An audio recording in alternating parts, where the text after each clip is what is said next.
நீங்கள் பார்த்து கொண்டிருப்பது நியூஸ் 21 செய்திகள். தமிழ்நாடு செய்திகளை உடனுக்குடன் தெரிந்து கொள்ள நியூஸ் 21 செய்திகளை பாருங்கள்.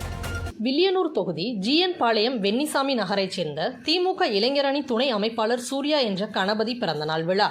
எதிர்க்கட்சித் தலைவர் சிவா MLA வாழ்த்து.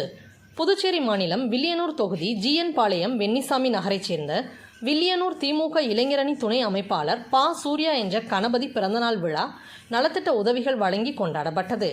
இதில் புதுச்சேரி சட்டப்பேரவை எதிர்க்கட்சித் தலைவர் சிவா MLA கலந்து கொண்டு விழாவிற்கு தலைமை தாங்கி பிறந்தநாள் விழா கொண்டாடும் சூர்யாவிற்கு பொன்னாடை அணிவித்து பிறந்தநாள் வாழ்த்து தெரிவித்தார். இதனையடுத்து தனது குடும்பத்தினரும் சூர்யா சிவா MLAவிடம் ஆசி பெற்றார். வில்லியனூர் தொகுதி மாணவர் அணி துணை அமைப்பாளர் கோபி ஏற்பாட்டில் நடைபெற்றது. இந்நிகழ்ச்சியில் கிளை செயலாளர்கள், நண்பர்கள், ஊர் பொதுமக்கள் உட்பட பலர் கலந்து கொண்டு பொன்னாடை அணிவித்து பிறந்தநாள் வாழ்த்துக்களை தெரிவித்தனர். இதனைத் தொடர்ந்து பிறந்தநாள் விழாவில் கலந்து கொண்ட பொதுமக்களுக்கு எதிர்க்கட்சித் தலைவர் சிவா MLA தலைமையில் நலத்திட்ட உதவியாக 1 கிலோ சர்க்கரை வழங்கப்பட்டது. நியூஸ் 21 செய்திகளுக்காக செய்தியாளர் முருகானந்தம்.